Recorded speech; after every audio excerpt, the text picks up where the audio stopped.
Hello friends, hope you are good. This is our lecture number 2 of unit number 4, that is service documentation and management information system. And today we are going to discuss customer relationship management. Okay, so let's get started with the today's session. So in previous lecture we have already discussed the customer is the center point for the manufacturer as well as for the service person. So कुछ बातें यहाँ पे है हम जो discuss करते हैं. पहले तो कस्टमर पॉइंट ऑफ व्यू. अब मान लीजिए आप एक कस्टमर, ठीक है, आपने एक व्हीकल बाय करने की सोच ली. तो आप क्या करोगे? किसी डीलरशिप के पास जाओगे, उस व्हीकल की जानकारी लोगे, उस व्हीकल का पेमेंट करोगे, परचेज करोगे, whatever it may be, by taking into account of that insurance as well as other service offer by the dealership. फिर क्या होगा? इस व्हीकल को आप जब यूज़ करेंगे उसके बाद इसका आपको मेंटेनेंस रखना पड़ेगा. इस मेंटेनेंस के लिए आप फिर से डीलरशिप के पास जाओगे जो आपको सर्विस भी ऑफ़र करेगा. बिल्कुल. अब ये सर्विस ऑफ़र करने के लिए इस कस्टमर का डेटा इस सर्विस सेंटर के पास बिल्कुल होना चाहिए, क्योंकि ये एक बार आएगा या फिर 3 साल के बाद जो इसकी फिर से 3 मंथ्स के बाद इसका फिर से जो भी ब्रेकडाउन होगा उसके लिए फिर से सर्विस के लिए आएगा. There are some accidents as well as insurance claim for this vehicle owners. Okay, so ये हमेशा किसके पास आएगा? इस सर्विस सेंटर वाले के पास. तो इस कस्टमर का डेटा इस सर्विस सेंटर के पास होना बिल्कुल ज़रूरी है. अब मान लीजिए there are dozens of automobile brands are famous in India. There are thousands of models they own and there are lakhs of customers they have. Okay, अब इस lakhs of customers के lakhs of vehicle का data store करना, उस vehicles के हर एक spare parts का data collect करना, उस हर एक पार्ट्स का पेमेंट कलेक्ट करना, इस हर एक कस्टमर से फ्रिक्वेंटली कॉन्टैक्ट मैनेजमेंट करना. Okay, so it's get more complicated for this service dealership. Okay, it's going more and more complicated as well as challenging for this dealership as well as for the manufacturer too to face this gathering of this information or customer data and ensure to it must be flows seamlessly throughout the marketing chain. The CRM helps to this auto sector. That is CRMS is nothing but the customer relationship management. Okay, इस management के दो major categories होते या आप दो major branches किसे कह सकते हैं. ठीक है, पहली ब्रांच है मेजर प्रोसेस जो है कि एक CRM कैरी आउट करता है, जो है सेल्स प्रोसेस. ठीक है, उसके बाद है सर्विस प्रोसेस, उसके बाद है spare process as well as contact management. ठीक है, ये CRM प्रोसेस क्या करेगा? इस कस्टमर की सेल्स के बारे में जानकारी रखेगा, इस कस्टमर की फ्रिक्वेंटली सर्विस के बारे में जानकारी रखेगा, इस कस्टमर को लगने वाले स्पेयर पार्ट्स के बारे में जानकारी रखेगा एज वेल एज इसके कॉन्टैक्ट मैनेजमेंट के बारे में. जैसे कि आपको है ना कुछ इंटरवल के बाद आपको आपका व्हीकल सर्विसिंग करवाना पड़ता है, तो इस सर्विसिंग के बारे में आपको ये service dealer time to time inform करता है. ठीक है, तो these are the major processes carried out by that CRM और customer relationship management process. Okay, so इस प्रोसेस में कुछ मेजर एंटिटीज़ होते हैं, जैसे कि ऑर्डर मैनेजमेंट. आपने कोई व्हीकल परचेस करने का फिक्स किया तो उसका ऑर्डर कौन लेगा? डीलर लेगा. उसके बाद उस ऑर्डर का इनोवाइस बनाना, उस इनोवाइस के बाद उसको सर्विस की रिक्वेस्ट लेना. जैसे कि सर्विस की रिक्वेस्ट जैसे आपका फ्रिक्वेंट सर्विसिंग है, उसके बाद कुछ एक्सीडेंटल केसेस होते हैं, उसके बाद कुछ इंश्योरेंस क्लेम्स होता है आपका. बिल्कुल ठीक है, उसके बाद कुछ सर्विस होता है जैसे कि आपका कस्टमर चाहता है कि आप उस व्हीकल का सर्विसिंग आपके डोर स्टेप पर आके करवा दे, या फिर आपको कभी ऐसा लगता है कि आपका टेक अवे सर्विस देना चाहिए इस डीलरशिप ने. जैसे कि आपका व्हीकल को आप इस डीलर ने खुद लेकर जाना चाहिए, खुद सर्विस करवानी चाहिए और खुद से वापस लाकर भी देनी चाहिए, ठीक है। These are the service request taken by the auto dealers. Okay, so these are the major entities, as well as there are the some payment option is there. Also there are the support is there. Customer care is categorized as the support.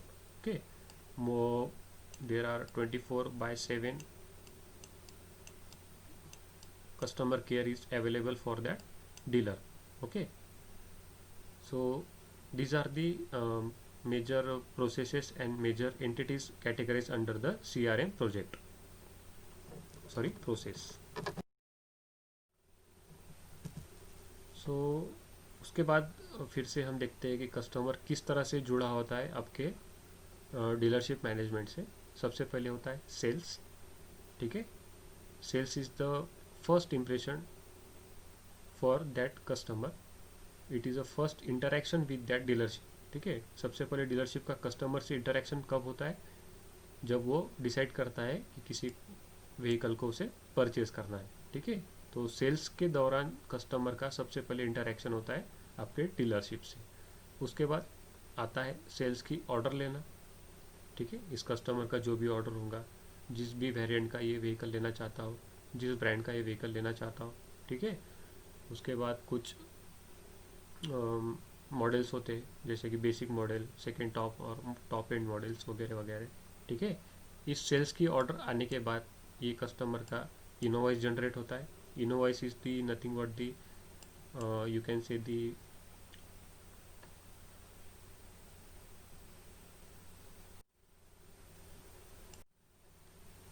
is nothing the you can say the billing generated by the this dealership is nothing but the InnovEyes, ठीक है। इस InnovEyes को फिर आपका customer InnovEyes देखकर क्या करेगा, आपको पेमेंट करेगा, ठीक है। उसके बाद कस्टमर को आपको ऑफर करना है पोस्ट सर्विस फीडबैक, ठीक है। पोस्ट सेल्स फीडबैक, जैसे कि इसे सेल्स के दौरान कुछ दिक्कतें आई है क्या, ठीक है। इसका सेल्स फ्लॉलेसली कैरी आउट हुआ है क्या, ठीक है। जो सेल्स पर्सन है उसका इंटरेक्शन कैसे था कस्टमर्स के साथ। जैसे कि एक आसान भाषा से या फिर आसान एग्जांपल से बता दूँ तो आप अगर मोबाइल कस्टमर केयर को फ़ोन करते हो, ठीक है। जब आपकी बात कस्टमर केयर से हो जाती है तो वो आपसे कहता है कि आपको एक कस्टमर फीडबैक कॉल आएगा या फिर एक SMS आएगा, जिसका रिप्लाई आपको 5 स्टार के पैमाने पे देना है या फिर आउट ऑफ 10 के पैमाने पे देना है, ठीक है। तो ये क्या हुआ, कस्टमर का फीडबैक हुआ। किस केस में? मोबाइल के केस में या फिर सेल फोन के केस में, नेटवर्क के केस में। उसी तरह एक ऑटोमोबाइल सेक्टर में भी एक पोस्ट सेल फीडबैक होता है, ठीक है। ये फीडबैक आपको आपके प्रोसेस में इम्प्रूवमेंट लाने के दौरान काम आता है, ठीक है। This is important for your future. Then अगली साइकिल है सर्विस साइकिल, ठीक है। एक बार कस्टमर ने आपसे सेल्स करवा लिया, बाय कर लिया, परचेज कर लिया, ठीक है। उसके बाद क्या आएगा, उस व्हीकल का आपको सर्विस देना है लाइफ टाइम, ठीक है। तो इस सर्विस साइकिल में सबसे पहले आपको कस्टमर की तरफ से एक सर्विस अपॉइंटमेंट लेनी होती है, ठीक है। जैसे आप डीलरशिप से सर्विस अपॉइंटमेंट ले लेंगे, वो आपको क्या करेगा, एक अपॉइंटमेंट देगा। उसके बाद आपके व्हीकल का एक जॉब कार्ड बनता है, ठीक है। ये जॉब कार्ड क्या होता है हम आने वाले लेक्चर्स में देखने वाले, किस तरह का इसका स्ट्रक्चर होता है whatever. Then job card बनने के बाद एक मार्केटिंग कैंपेन भी होता है, जैसे कि सेल्स का मान लीजिए कि मैंने एक मार्केट में कैंपेन रखा ड्यूरिंग रेनी सीज़न, ठीक है। जैसे कि मैंने रेनी सीज़न में मार्केटिंग कैंपेन कर दिया कि अब आपकी बारिश होने की वजह से आपके व्हीकल्स में ये दिक्कतें होने वाली है, तो बेटर रहेगा कि आप इसके प्रीवियस सर्विस करवा लें, ठीक है। तो ऐसे कैंपेन्स चलते हैं मार्केट में for the service cycle and betterment for the customer satisfaction. उसके बाद आता है कस्टमर का फीडबैक, ठीक है। This is very very important for improving your service whatever it you providing that to that customer, okay. And then the service enclosure, जैसे कि आपने इसने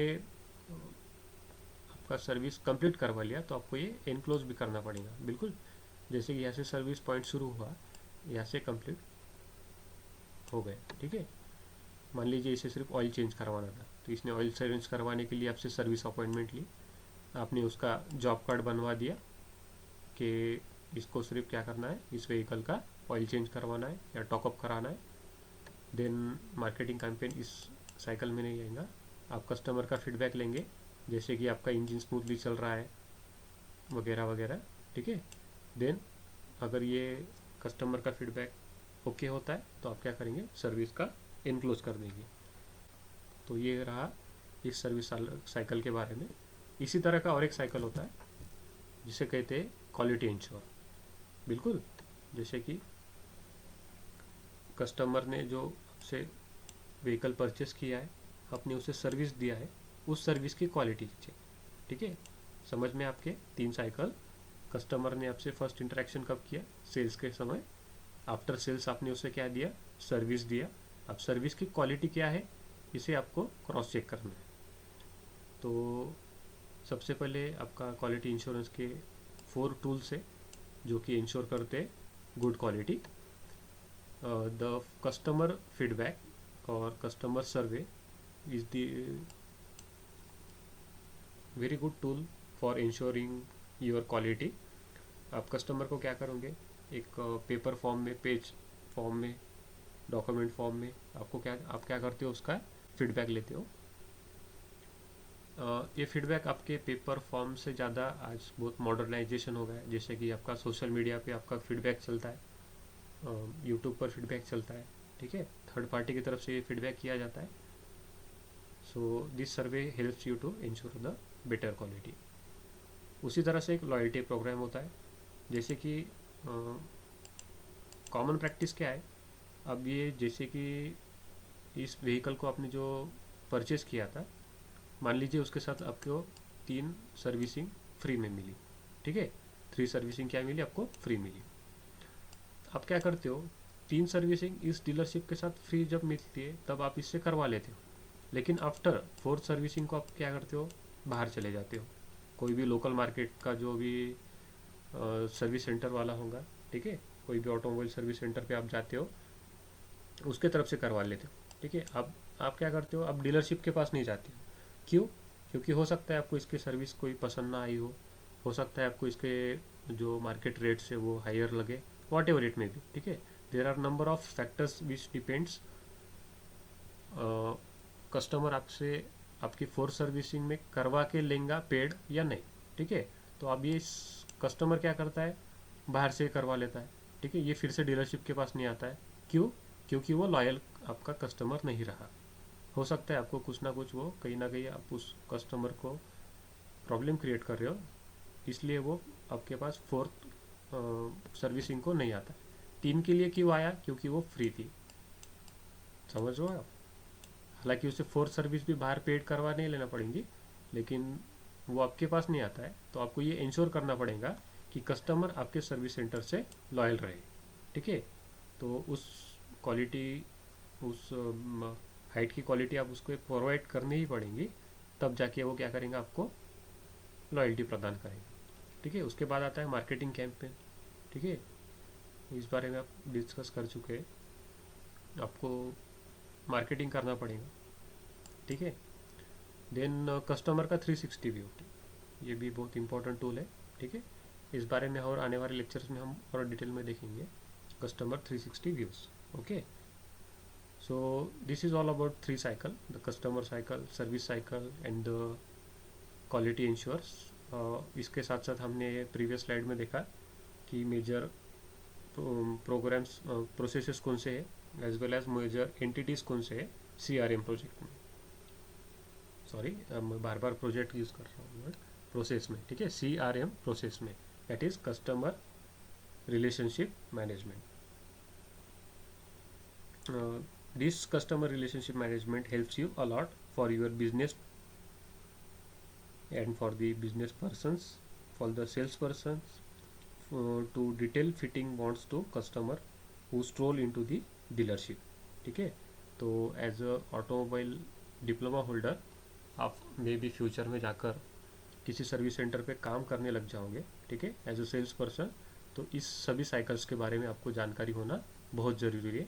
इसीलिए ये सिलेबस में आपके इंक्लूड किया गया है, ये सिलेबस में आपको इंक्लूड किया गया है ये subject, that is automobile service management, ठीक है। इसके बारे में आपको कोई बुक्स रेफ़र नहीं करना है। एक्चुअली ये जो प्रैक्टिकल बे ओरिएंट ज़्यादा सब्जेक्ट है, पर फिलहाल लॉकडाउन की वजह से हम उस तरह के प्रैक्टिकल्स कंडक्ट नहीं कर पा रहे हैं, ठीक है। तो फिलहाल आप इस सर्विस के प्रोसेसेस के बारे में जानकारी ले लीजिए, इस सर्विस के साइकिल के बारे में जानकारी ले लीजिए, और जैसे जैसे हमारा सिलेबस आगे बढ़ते जाएगा आपको इस सब्जेक्ट के बारे में और क्लैरिटी आती चली जाएंगी, ठीक है। तो आज हम यहाँ पे रुक जाते हैं, so we will stop here. So thank you for your attention.